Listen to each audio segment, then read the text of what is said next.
Hey, Creatricity fam! Welcome back to the show where we unleash the power of creativity and innovation. I'm Stephanie Lilly Smith. I'm one of the co founders of Creatricity and your guide to all things imaginative and inspiring. Whether you're an artist or an inventor or just someone with a wild imagination, this podcast is your playground for unleashing your inner creative genius.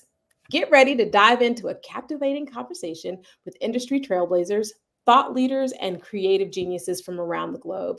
We'll explore the latest trends, uncover hidden insights, and unlock the secrets to igniting your creative spark. Let's go.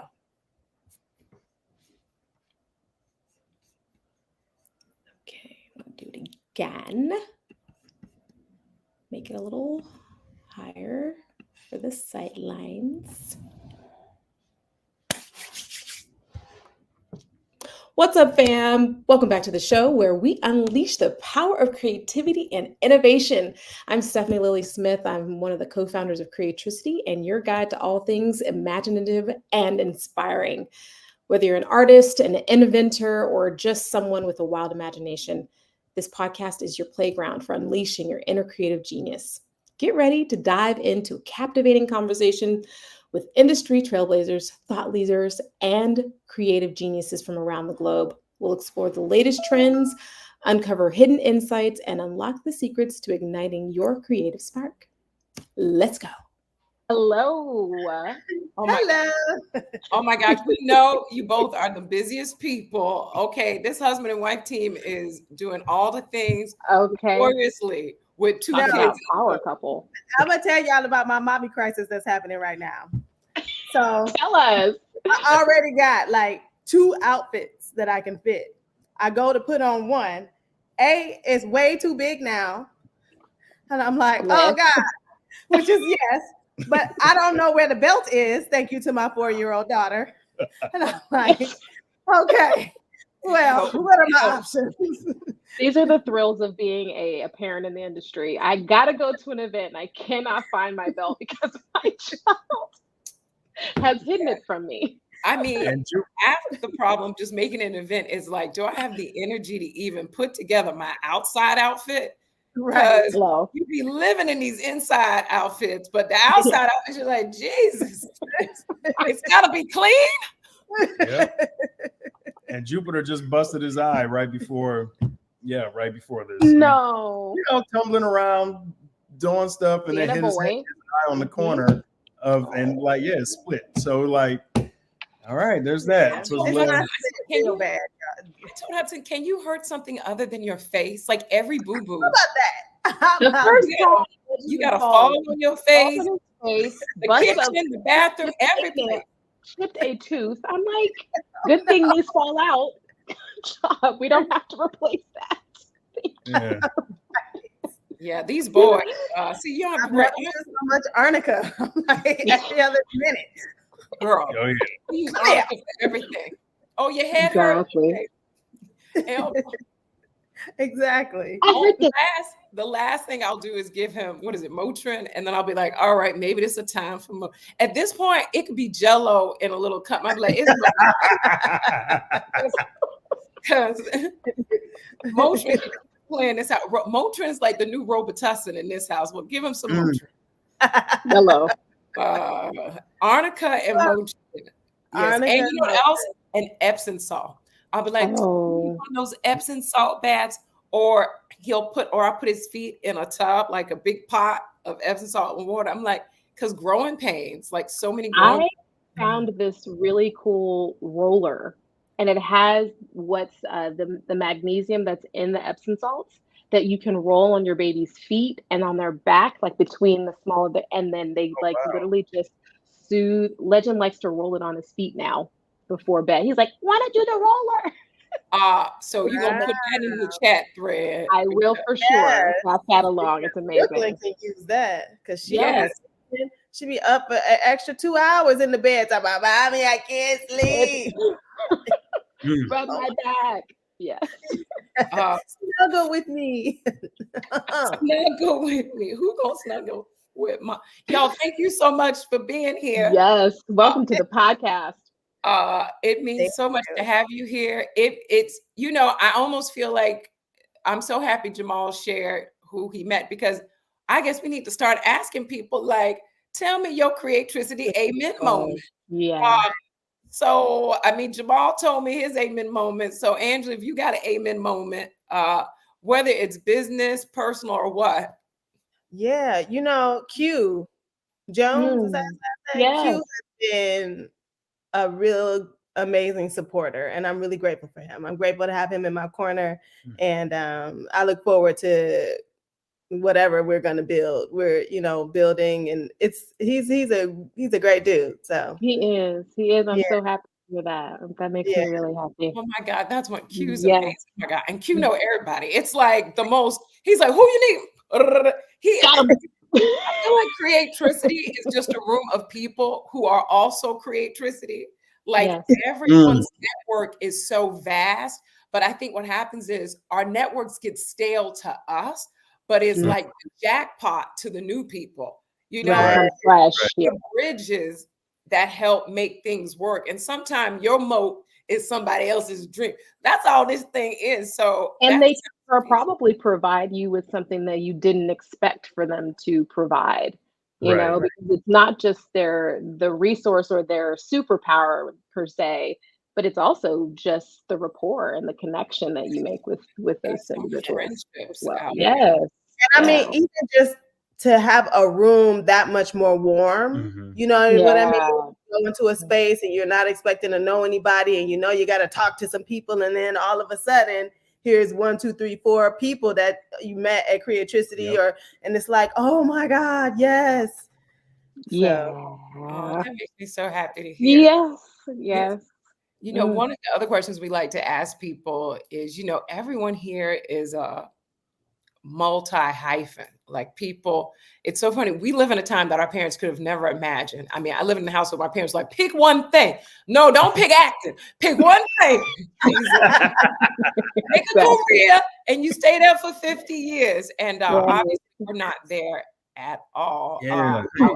I would love to hear, like, was there a moment in your life, or has it even happened yet, where you've woken up to the moment where you're like, hello, I am multi-hyphen, and these are all my multi-hyphens. Have you gotten to the place where you're able to actually say these multi-hyphens? And was there anything that happened that made you actually feel like empowered to finally say so? Yeah, I mean, I guess I'll start with that. It has been a challenge. It really has, because I've always been a multi-hyphen, and so many times people will be like, look, there's the saying, you got to pick one thing so you can give 100% to that, and then you can go do the next 5, 10, whatever things, 20 things. But that, for whatever reason, and I really have tried to, okay, this is the thing I'm going to do. I think the closest to that was just acting. Like, I always knew I wanted to be an actor. That was the thing. It was the thing until you get to a point, you live in New York, and you're like, I think there was a boom and a shift in awareness where everyone was like, I got to kind of be more than just an actor, because otherwise I'm just waiting. Like, I'm literally just here waiting, and I'm so connected. Talk about Creatricity. Before Creatricity, you're like, well, I know this producer, and I know this writer, and I know this director, and I know all these actors. Why don't we just kind of put our own thing together? And then that's when you have like the surgence of an Issa and Donald Glover, and then you go back, you're like, well, that's what Sylvester Stallone did. That's what Jon Favreau did. These are guys who just bring your people together on the map, and it's been a journey, because now I've embraced it. And I'm much more than even just this industry. I think that's the new dawning, that has come over me is, oh no, I like business. And as I am unlearning a lot of things, and now relearning a lot of things, I'm learning that to be a businessman overall, like, where we collect art now, and how did that happen? Well, we started getting education about some financial literacy about assets. Okay, well, how do you collect assets? Well, what's something that we relate to that creates that? Oh, art.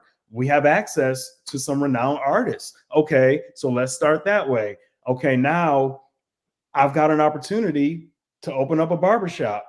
Oh, I didn't see that coming, but now that's an asset.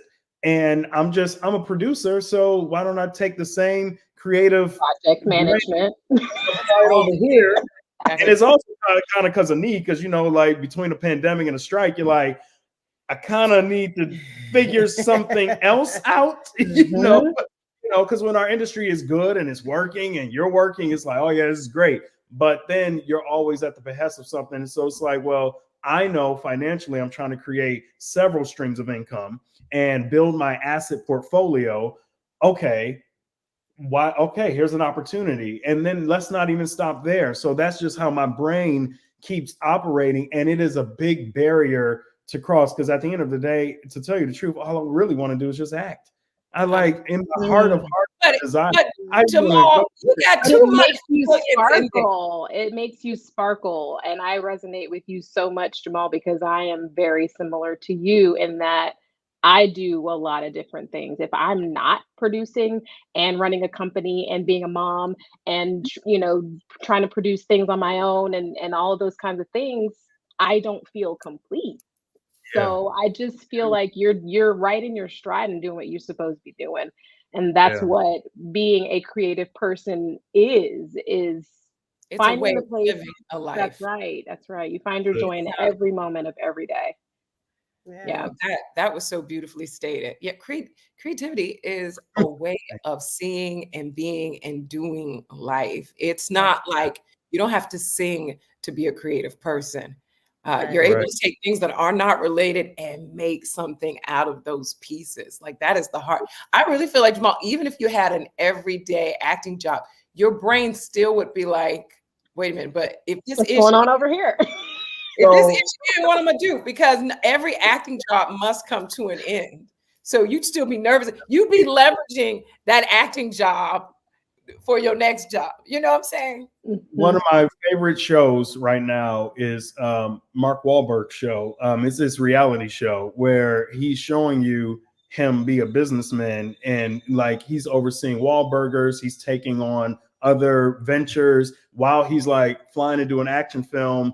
And while he's on break on set, he's got like actual investor meetings. He's got report meetings. And I'm like, that's you. That's me. That's you. That's what I desire. I want that. That's it. Make that. Yes. I have to. And so it shall be. And so it shall be. And as it is already. So I guess that's when you figured out. What about you, Angela? Yeah. You know, coming off of this TV show, when you said, you know, you leverage your acting job for your next acting job, that's exactly where I am. And that this kind of rebuilding and like making sure all the tools are together and like how I've expanded in so many exciting ways. And I was fortunate enough to be at a studio that when the actor said, we need to be empowered. How are you empowering us? You know, in the wake of, you know, the George Floyd moment and how everybody was, you know, we believe in Black people and we want to help Black people and empower. Okay, well, what you gonna do? And so our studio was like, okay, well, we're going to put into place a situation where you guys can write if you want to write. You can direct if you want to direct. You can do the things that you want to do. And they put some meetings together and, you know, for not just for the actors, but for anybody who wanted to sit in on these master classes and then follow through. And so that left me in a place where I got to shadow a director, where I got to be in the writer's room and participate in the writer's room. And, you know, we had already built our company, Blue Remedy, you know, and so I just have expanded in ways that I'm like, okay, here I am, you know, taking a writing class, you know, so I have, you know, the first act of a pilot and, you know, a feature film that I have. And so it's really incredible to actually, okay, now I'm redoing my IMDb Pro page. And so now just instead of actress, it's like, oh, I actually am a producer and I actually am a writer. So let me put that on here. Okay, now it's up here. I got to keep going, you know? And so, it's very scary and very exciting and all the things. Yes. Can you talk a little bit about how when you started really tapping or really embracing your multi-hyphenates, if you ever had a moment where you were just like, oh, am I really this thing? Like you're adding it to your IMDb profile. Do you believe it about yourself? Or did you ever have moments where you were like, oh gosh, like what is that imposter syndrome like at all? Did you ever face that? Yeah, I Yeah, how did definitely you overcome it if you did? right. Yes. I would say the last year I've been feeling the imposter syndrome, especially around producing. It's like, I'm a producer because I believe in my husband's vision. And when he say he needs something and I need this, and so I put on my thinking cap and how can I contribute? But then it's like, okay, so we need to pitch this thing. Jamal, you gonna pitch it, right? You know what I mean? And so I am just now coming into a place of like, and I wouldn't even say I'm fully over the hurdle, but I'm just now coming into the place of, no, I'm not a fraud. This is what I do. I just have to, if it's that I need to learn more, because like when I think about acting, I spent all these years learning how to act, getting a degree in acting, practicing in, my auditions. I have 20 some years of auditioning under my belt. I know how to do this. Producing, yeah, so that's kind of where I am. I believe it. It's just whatever it is that I don't know, I'm learning as I go. And that's always a scary thing. And we all are. But I would say, unlike Jamal, I would not say producing is a thing that I've always wanted to do. I've always wanted to just act. And where, a lot of people feel like producing comes from a place of necessity, it's still exciting for them. That's not been like my path. It's been like, whoa. And I do think now it is exciting for me, being a producer and even being a writer. Now the writing has always been exciting, and that's been a matter of doing. How do I make time as my life gets busier and busier and busier to still write and do the thing that I like to do, that I love to do actually. But producing is like very exciting, but very still like, yeah, I get, okay, I'm doing it. This is the thing this is the thing. And I don't know, I keep saying it over and over again. It's just an exciting place to be, but it's very strange and foreign. And, foreign doesn't mean don't go to the new country. It just means go and learn. Come on. Yeah. That's a word right there. Thank you. Yes. I mean, that's right. I always say this to actors. Have you ever done a self-tape? Congratulations. You're Jamal, a producer. You're a producer. This is exactly what I was saying. I'm like, you get the lighting, camera, your outfit, your edit. You're actually a producer. Did you find somebody to read the lines with you? Right, you're casting. Okay. You're a producer. You know what I'm saying? Like, and then you're editing this thing, picking the best one. I mean, it's a crash course whether you want it or not. You're right. You're 100%. That's right. Yeah.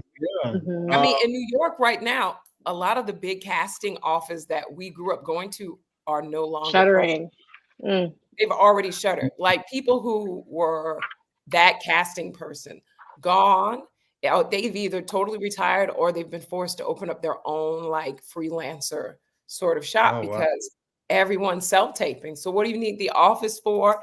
And just think that's what they were doing. Like it never occurred to me that I'm always like, what these people? They were the editor, they were the producer, they set up the space, they were doing all these things, and now they're just going through our tapes. Right. That's it. That's crazy. To answer the question about when did I accept that, the first thing that comes to mind is when I knew I was responsible for someone else's vision. You know, like when you're the person who is attracted to this project, and it's the two things, because it's one thing to like produce your own stuff, but then I ventured out to not just make things about me, might make my own content, but I said I want to make other people's content. And then when you make other people's content, you feel a responsibility to helping to bring their vision to life.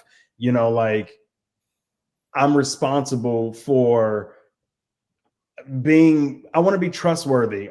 Speaking of that, I told Vinny and Ron when we first met, you know, after our Creatricity event, and they pitched me their project, and I said, look, you know, I had some past experience, but what I said was I want to be trustworthy more than anything else. I want to be true to my word. If I say I'm going to do something as a producer, if I say I'm going to reach out to this person or try to make this connection, I can never make any guarantees, right?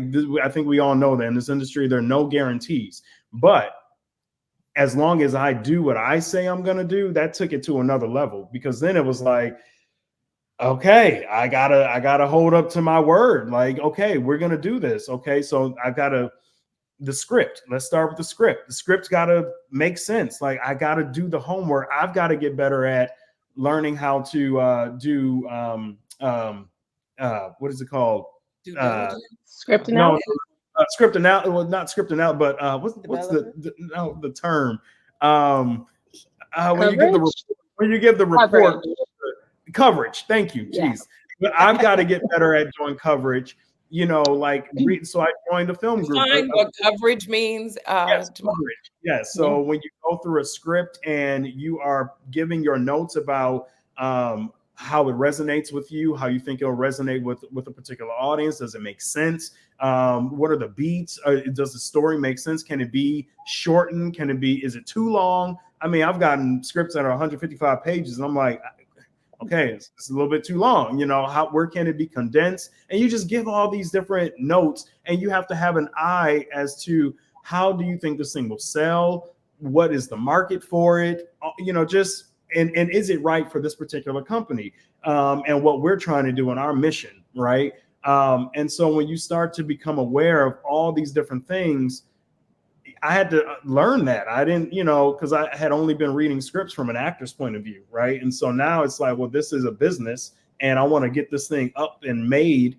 Okay, so how do you talk to people? How do you deliver feedback? You know, where it's a sensitive thing. Our whole industry is collaborative. So how do you learn how to talk to people, and how do you get the best out of them without crushing their spirits, you know, just all these different nuances. And I feel like, oh yeah, this is different. This is really being a multi-hyphenate in you know, in this way, right? Like, I'm responsible for not just myself and the company I'm building, but also the material. So now I'm going to go pay money, and I'm going to go fly all the way over here and pitch this in this country at this festival over here. And then that's a whole other game. Everywhere. I'd be shocked when Angela there too, but I'm just like, Jamal, I feel like it's like, where's Waldo? And I'm just living my life, and all of a sudden I see Jamal's here. Jamal, I'm just living my Jamal. Didn't I just see you online over there? Wait. If she's seeing me, where are you at? Because you everywhere. Yes. We're not talking about me. Okay. We're talking about me. Okay, we're talking about me. Oh man.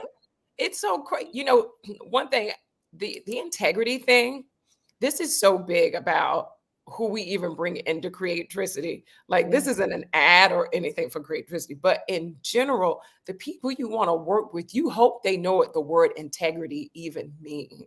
Yeah. And when I first started in this industry, it was amazing to me how people had so little integrity. Like, they had no idea where integrity even fit in this world of creativity.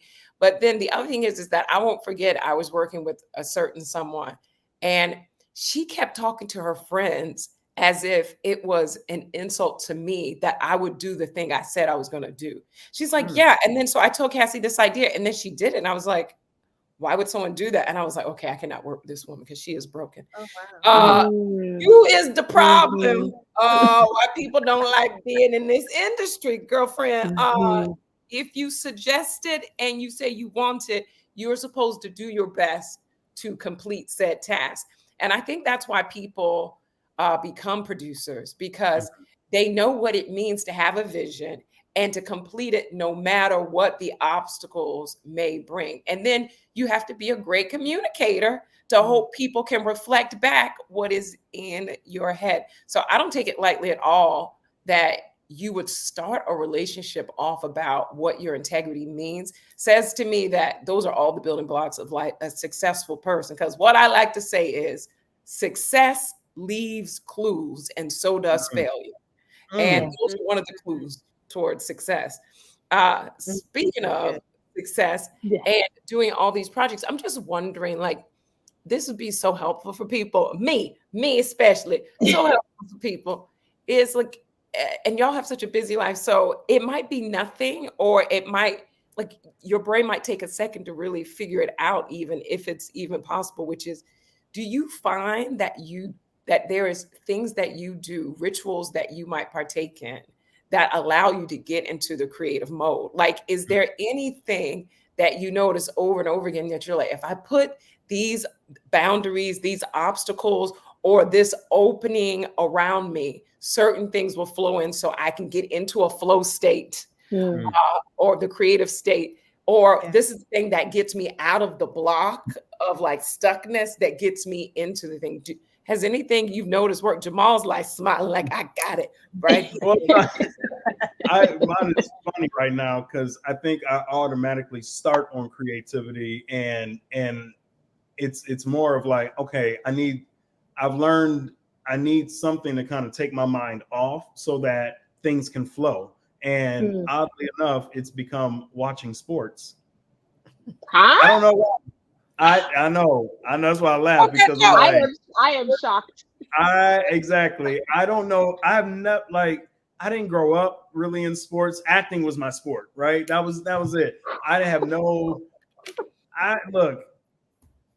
But right now, hold on. I am this Jamal. Everything.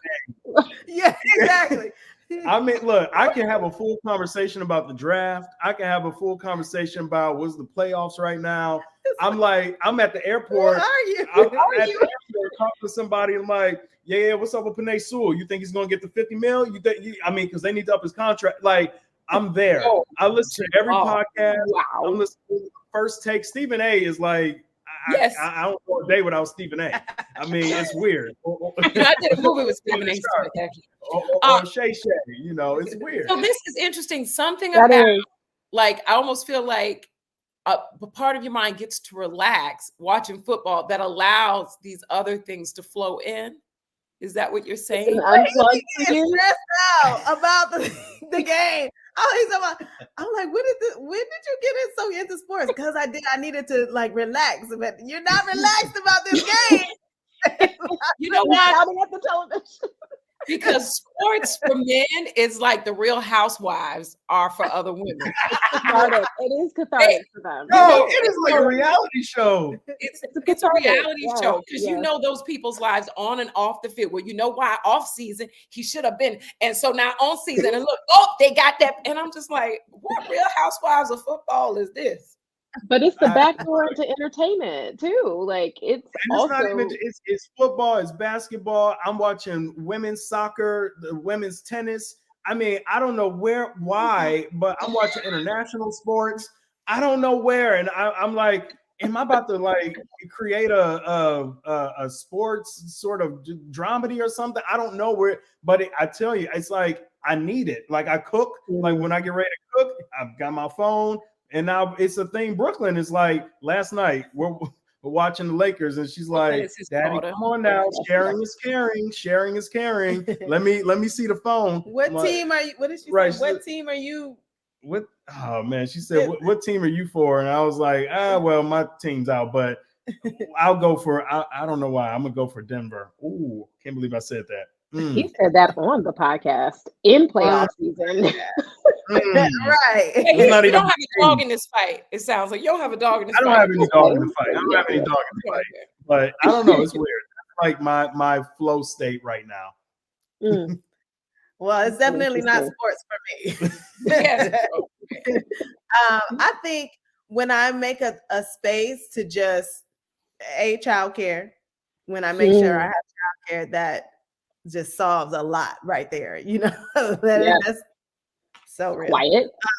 Quiet, yes. And then, you know, I was gonna say meditation, but I have found, since I have had my first child and now having 2 kids, I am not able to meditate the way that I used to. I used to be able to sit down and do like 45 minutes, just quiet mindfulness meditation. Miss it, Lord, miss it. Right. And it'll come back.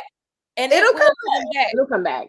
Yes, it will. But I have found that when I just give myself a chance to breathe and focus on my inner self, even if it's just 10 minutes, even if it's in the shower, even if it's as I'm setting things up with intention, music, just giving myself an opportunity to just breathe and focus. And it really does allow for my creative juices to flow and to go. I can feel it rev up. And that is really exciting because I haven't had that in quite some time.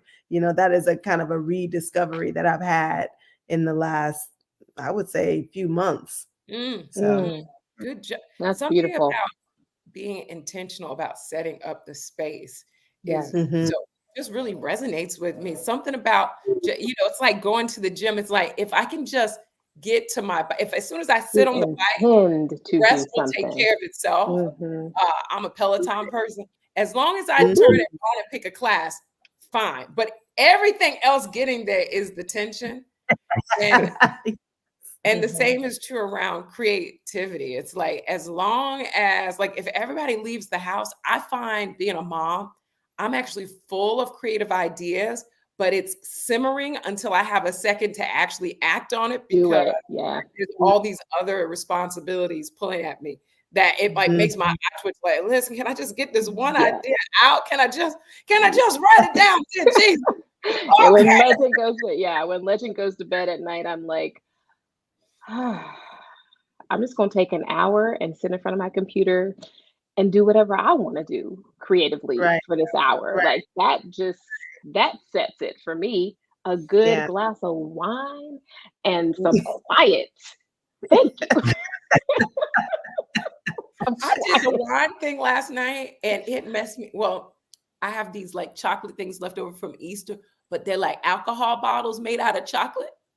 And here I'm thinking, it's probably just, it's Cointreau. Cointreau. I don't even know what that is, y'all. What is that, whiskey? It's an orange liqueur. Well, I don't know. I get into it and I was like, and I'm trying to work. When I tell you, that could have been like a narcotic. It went straight to my brain. I was like, I gotta let infused chocolate for sure.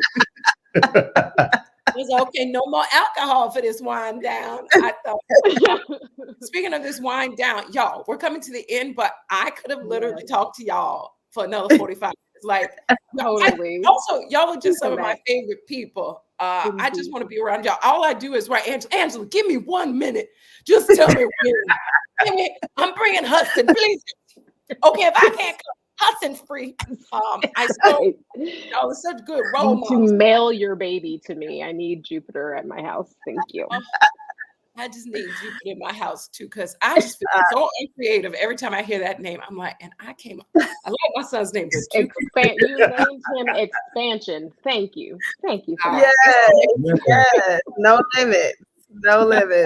To close us out, we have a tradition where we like to ask people, and it's not an ask because you're gonna have to do it. So, but we say, first of all, who you all are right now. If nothing else happened in your life, you have made such a mark in this industry already. What you two stand for and what you're known for is quality, creativity, kindness, authenticity. Like who you are winners. Excellence, honey. Tell it, tell it. And so we would love for you to like take the stage and for 30 seconds, give an acceptance speech. What would be the acceptance speech you would give for all that you've acquired so far in your life as an artist and as a human being? Wow. Man. Oh man.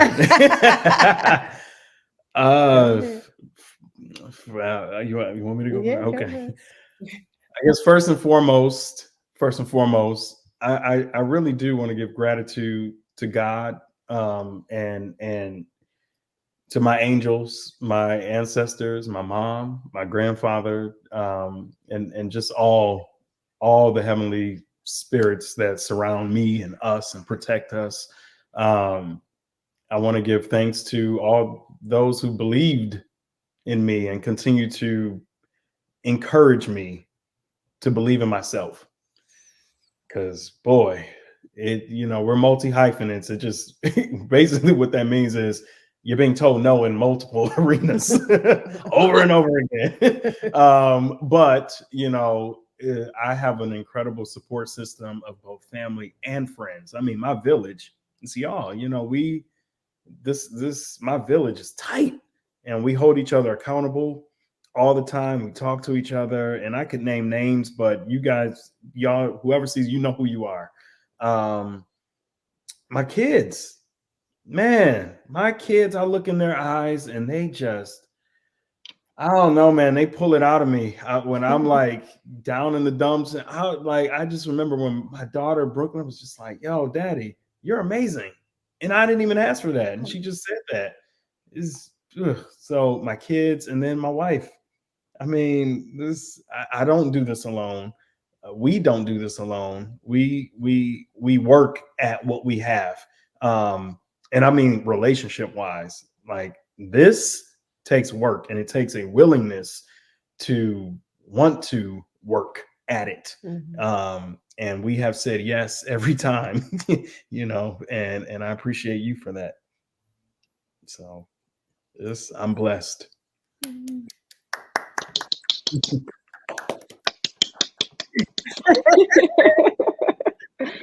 Okay.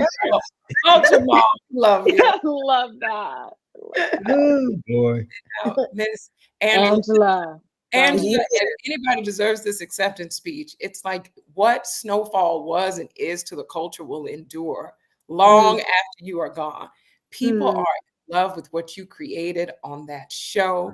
And even though this industry did not give it its awards, there are no awards for what type of art you guys put out. John Singleton, so proud where you all put it, where how far you guys were able to expand that show. And what I have found is some of the best art has never been given awards, but it is spoken about forever. People talk about it forever and ever, and it never dies. So know that is Snowfall and the character you developed. So please, what is your acceptance speech? Yes, I stand here in full gratitude. That's really all I have is gratitude for life itself, gratitude for the opportunity to co-create life with life, gratitude for my husband and for my children who keep me going, who I firmly believe that love is a choice. And I know that I have that in my partner. Every day, every second, there is an opportunity to choose love. And when you fall off the wagon, you choose love and you get back up and you keep going. And so I see it every day. I see his choice to love me, to love our family, to love our life that we're building. My children are, man, you never understand, even if you hear people tell you, you never understand what it is to love like that, to have your heart just burst open over and over and over again until you have children. And so I'm grateful for the lessons that I get from them, because they teach me every day. They teach us, and I'm grateful for that. I'm grateful for my family and my friends who keep us going, who keep us lifted, who keep us laughing, you know, who keep us, they kind of give us information, especially the family, family who are not in this industry, who are not even here in LA, but they're just kind of looking at us like a reality show. and and that's information. It's like, oh, this is how outside is viewing this family, and they're not always accurate, but that in and of itself is information, and so I'm grateful for that. And I'm grateful that I have a family, generally speaking, who, they ain't too crazy, and they don't ask they don't ask for much, and they don't demand for much, and I'm grateful for that. I'm grateful for the unknown, because the unknown is always here. The unknown and change, it is inevitable. And so I'm grateful for my relationship with the unknown, and grateful that the unknown has taught me to move forward in spite of fear, to move forward with fear if it's there, to move. That fear is not in the driver's seat, but it might be sitting right here sometimes next to me, and it might be sitting in the back seat, but that I can move, I can live my life, I can have a life of joy and excitement and love, even with fear in the car with me. So I'm grateful for the unknown, because some beautiful, beautiful things and some really, really exciting things come out of that. And I'm just grateful for being blessed, and for the ability to recognize my blessings, and to know that I'm supported no matter what's happening in the industry, no matter what's happening on the TV, no matter what's happening in real life. I am supported always. And for that, I'm grateful. Amen. Yes. Amen. Yes. Yes. Thank you both so much for being here today, for sharing your heart, your wisdom, your insight, and we look forward to having you back. Yeah. And as always, creating more. Create some more. We love y'all. Everybody. Love you too. Mwah.